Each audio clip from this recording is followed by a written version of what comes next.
On va s'interroger sur les limites humaines. Y a-t-il des limites à l'humain d'ailleurs? Et je vais vous demander pour cela d'accueillir Étienne Klein. Étienne Klein est physicien, philosophe des sciences au CEA.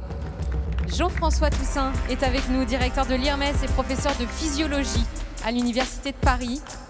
Et un grand champion est avec nous pour terminer également, c'est Ty Chris, champion du monde de roller, dirigeant aussi entrepreneur depuis 2014, dirigeant de la société On-Off. Alors je laisserai tout à l'heure Étienne Klein et Jean-François Toussaint s'opposer sur les limites du corps, les limites de l'homme. Pas tout à fait d'accord. On aura une petite vision philosophique pour terminer cette journée.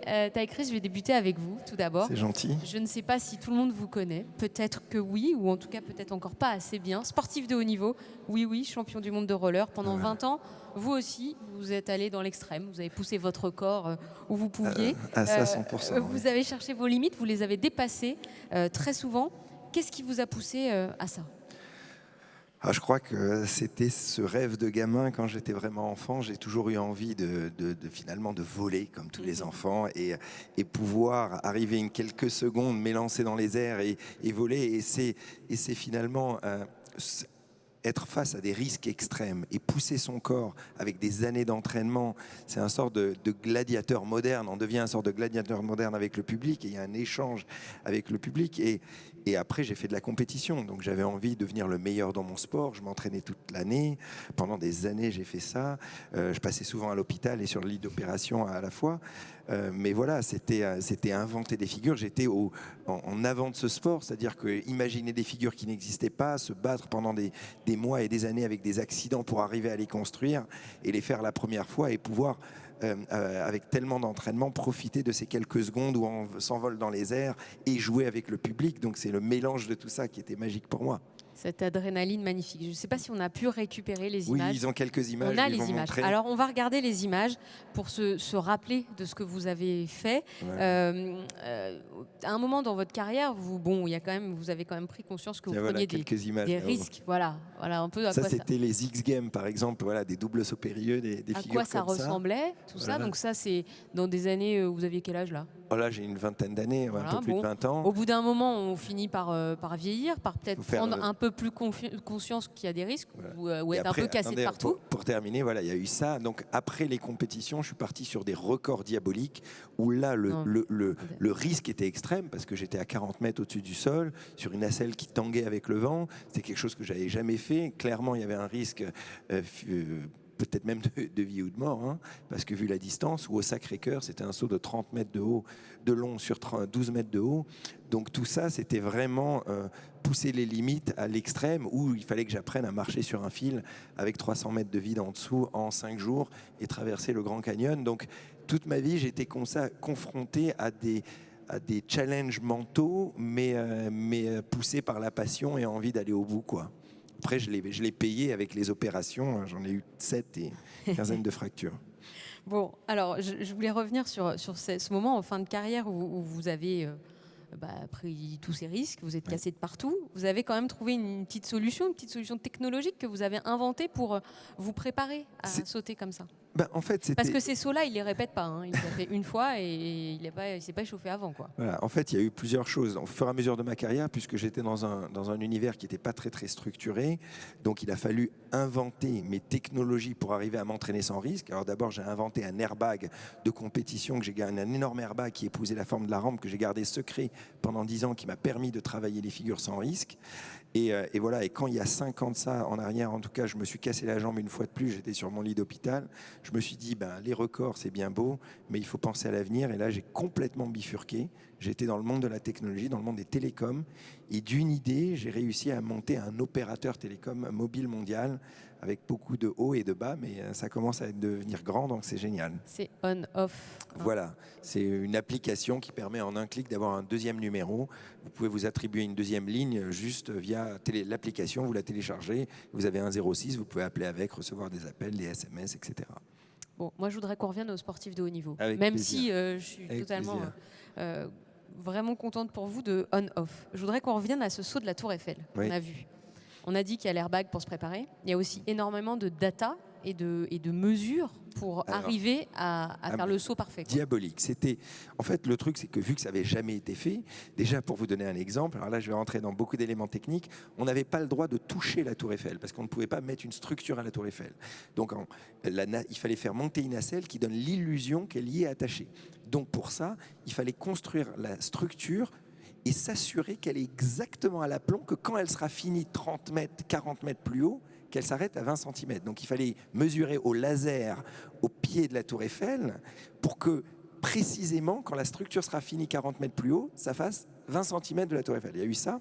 Il fallait la prise au vent parce que moi j'avais peur, la rampe n'était pas très large. J'avais peur que quand je sautais en haut, j'allais passer à côté s'il y avait trop de vent.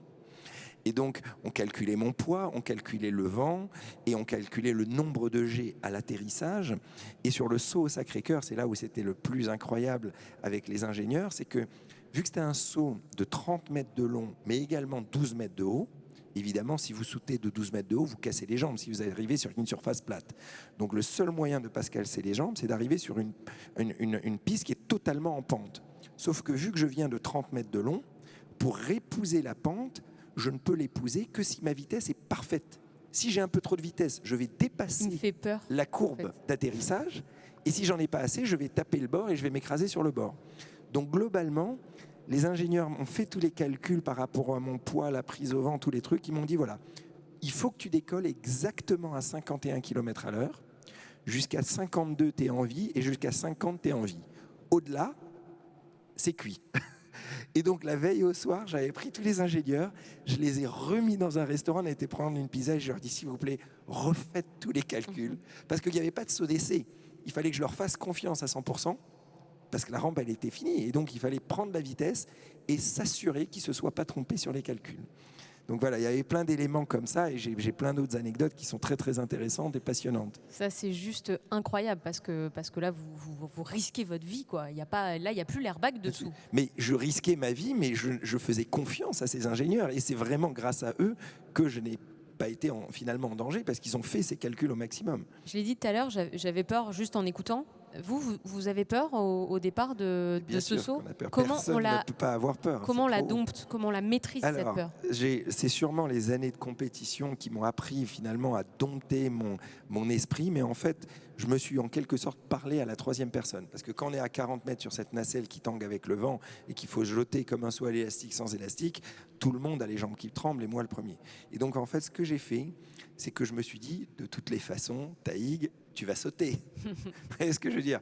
Quand on est à 40 mètres et qu'il y a 100 000 personnes en bas et qu'on a rêvé de ça et qu'on s'est battu des années pour y arriver, on ne va pas se dégonfler. Donc je me suis dit, que tu aies peur ou que tu aies pas peur, le résultat va être le même. De toute façon, tu vas sauter. Donc oublie la peur. Autant ne pas stresser avec ça puisque tu vas y aller. En plus, la peur risque de te faire faire des erreurs. Le deuxième élément que je me suis dit, normalement, il ne m'arrivera rien de très grave.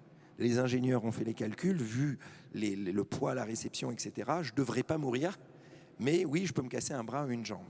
Et j'ai dédramatisé cet accident. Je me suis dit, si c'est juste un bras ou une jambe de cassé, c'est pas très grave. Ça m'est arrivé 7 fois, une 8e, bon. Et le troisième point qui m'a fait, en tout cas, totalement dépasser la peur et profiter du moment, je me suis dit, dans une vie, on n'est pas tous les jours à 40 mètres, touchant la Tour Eiffel dans une main, un micro pour parler à 100 000 personnes et on peut se prendre en quelque sorte un peu pour Superman.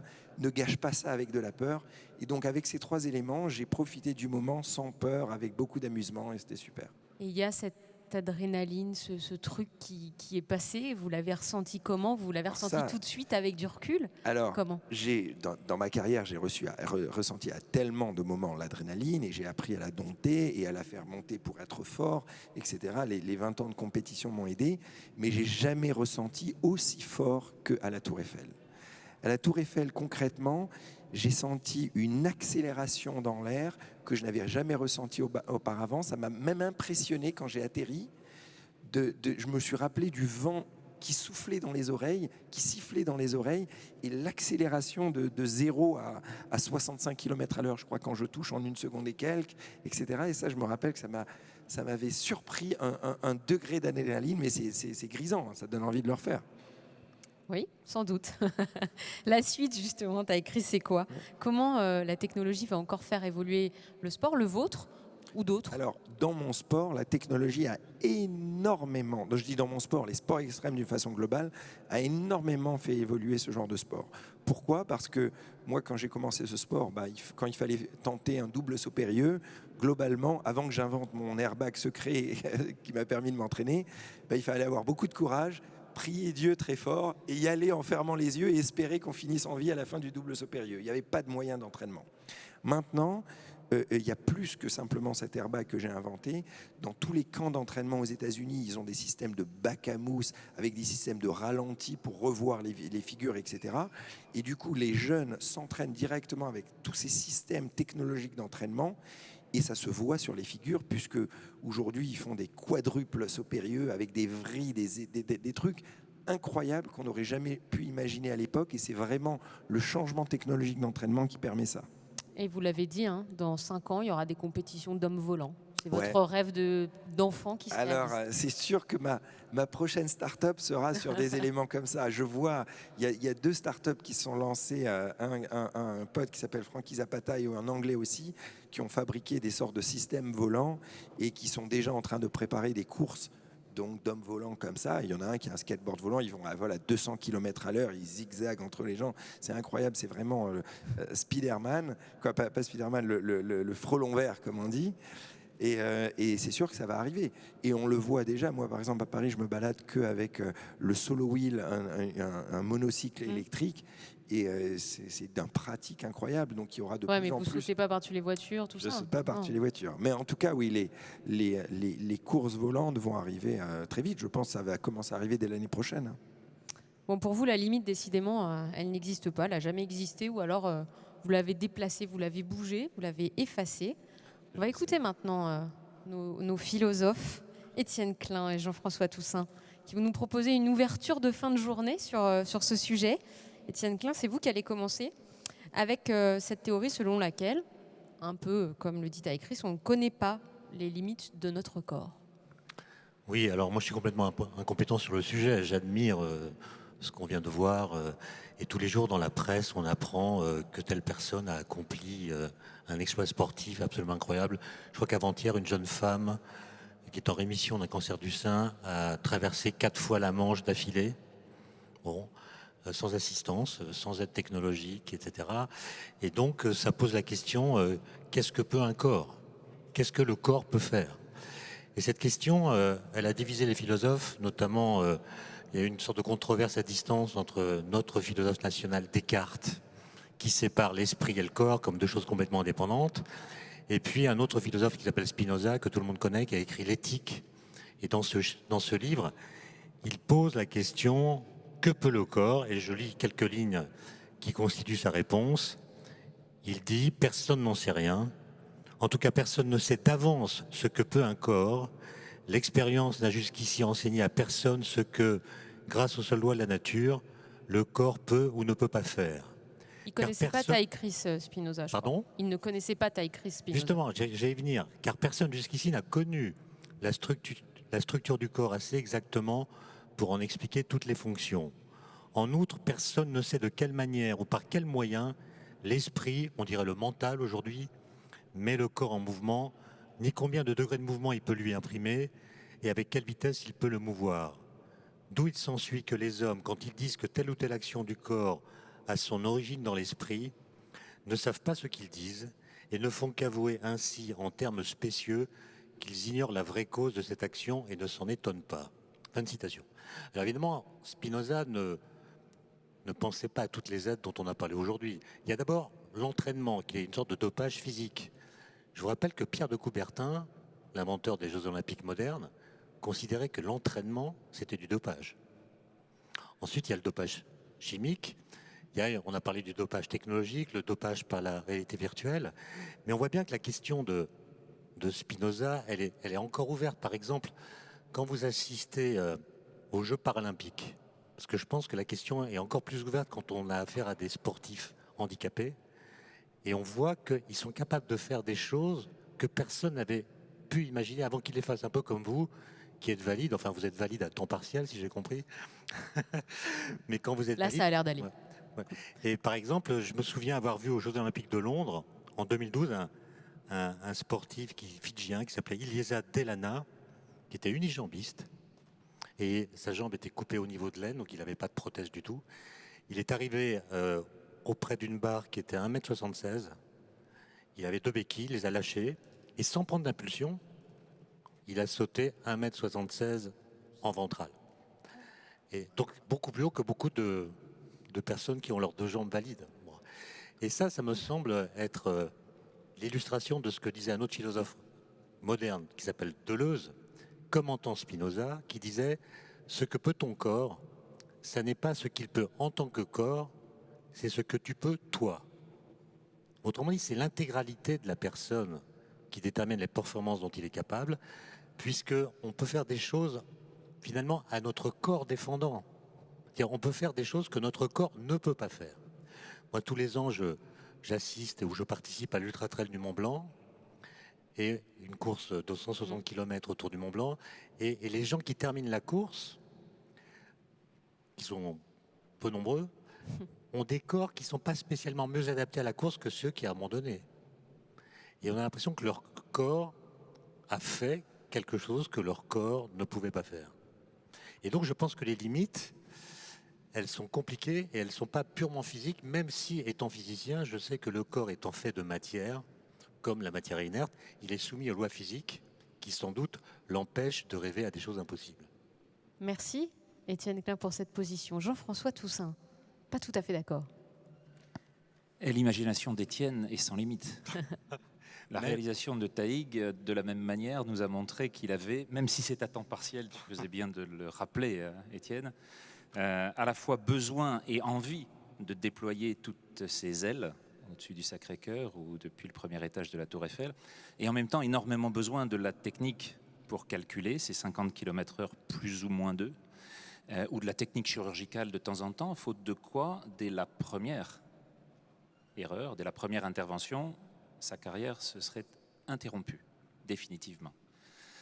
Donc on voit que là, les progrès qui sont illustrés, tu le rappelais de façon extraordinaire par les Jeux paralympiques, est-ce que finalement ces corps différents ont encore comme volonté de dépassement cette capacité à mobiliser autour d'eux, en eux et avec eux, puisqu'ils ont aussi des équipes, ils ont aussi des envies tout à fait identiques aux nôtres, mais qui leur permettent à un moment donné d'aller au-delà et donc de participer à l'établissement de ce rêve et à la concrétisation de ces rêves, est absolument essentiel et au cœur de l'aventure humaine. La petite nuance qui nous sépare, et je ne voudrais pas résumer la pensée d'Étienne en si peu de temps, ce serait vraiment beaucoup trop prétentieux de ma part, surtout quand elle est aussi nuancée, c'est une question de croyance finalement. C'est, je crois, dans le livre que tu as écrit avant celui-là sur le vide, celui que tu avais intitulé « Sauvons le progrès », dans lequel cet anagramme qui te sont si chers, l'idée de progrès devient le degré d'espoir. Et finalement, cette question du degré d'espoir, cette envie, là encore, qui se manifeste, de pouvoir dépasser les limites, c'est simplement celle qui est illustrée là-haut, sur le logo de Sport Unlimited. Frédéric a choisi de prendre cet infini. Donc c'est infiniment limité. Parce que simplement, cette idée de l'infini, c'est une boucle unique, un ruban de Möbius sur lequel on ne peut que tourner constamment avec nos vies, avec nos règles, avec ce que nous impose la gravité, qui nous fait tomber à une certaine vitesse, mais pas trop vite, s'il vous plaît, monsieur l'ingénieur, pas trop lentement non plus, monsieur Galilée. Il va falloir mettre en place l'exacte mesure qui correspond aux règles et tu l'as rappelé, qui te permettent de maintenir l'équilibre du vivant pour encore un peu plus loin. Faute de quoi, la mort peut survenir. Et Jessie Combs, qui était la femme la plus rapide le mois dernier, est décédée d'avoir voulu dépasser cette limite à 680 km/h dans le désert aux États-Unis.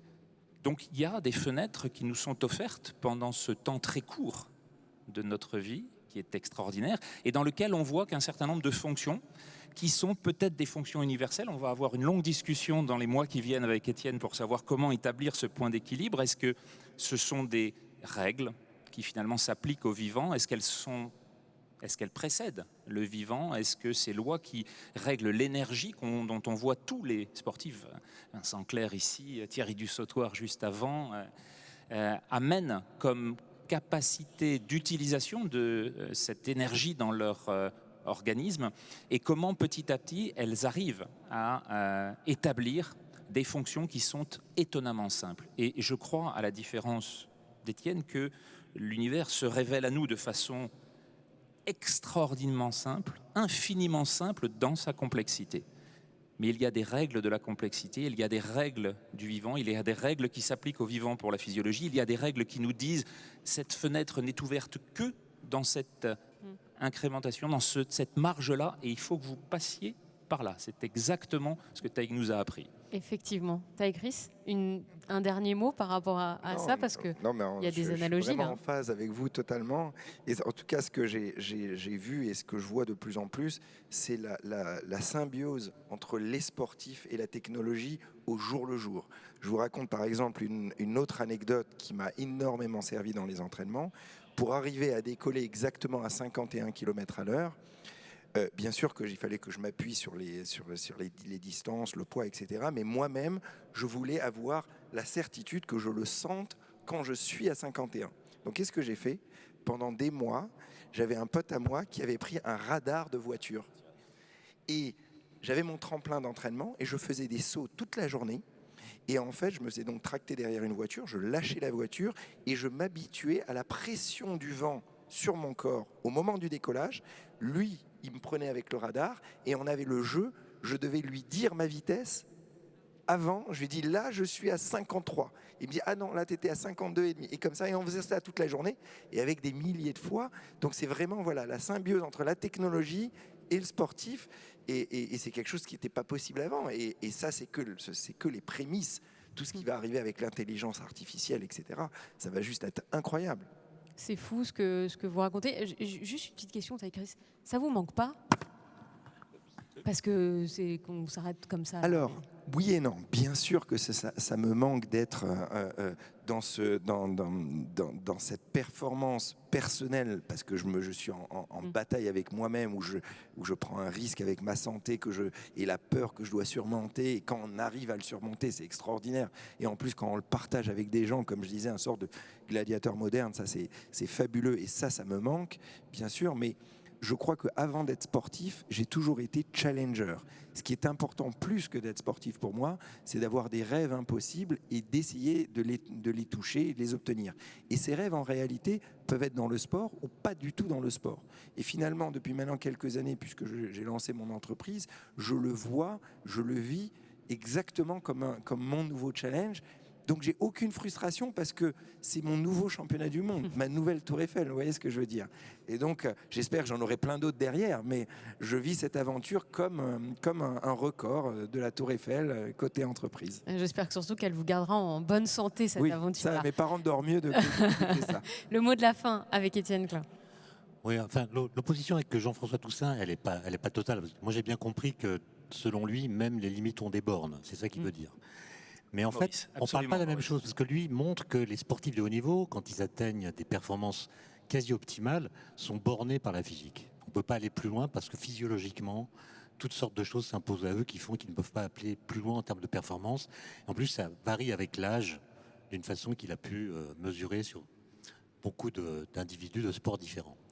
Mais mon message, moi, il est plutôt pour les sportifs qui sont, comme moi, amateurs, voire nuls. Et pour ces gens-là, les marges de progression sont d'autant plus grandes qu'ils sont nuls. Voilà. C'était le mot de la fin pour les sportifs amateurs qui restent peut-être avec nous. Merci d'être là jusqu'au bout.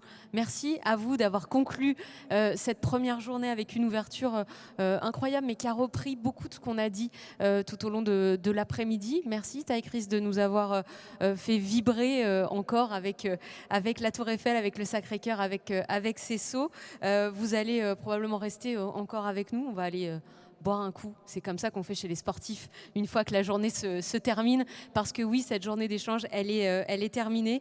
On se retrouvera demain, ici même, sur cette scène, à partir de 15h. Aujourd'hui, on a beaucoup parlé de science, on a beaucoup parlé de technologie. Demain, on va parler business aussi, on va parler d'économie autour de ce sport et des nouveautés du sport. Dans quelques instants, vous retrouverez juste à côté du Matmut Stadium, parce qu'il y a un petit coup à boire. Hein. C'est l'afterwork à la brasserie. C'est le moment de vous rencontrer et de discuter tous ensemble, évidemment. J'espère en tout cas que vous avez appris plein de choses, découvert de nouveaux univers, eu l'envie d'aller explorer de nouveaux territoires. Merci de votre attention fidèle jusqu'au bout. On se retrouve demain à partir de 15h, mais bien sûr à partir de 9h, il y aura le lab au Matmut Stadium. Vous pourrez bien sûr venir apprendre plein de choses. Très bonne soirée à vous et à demain.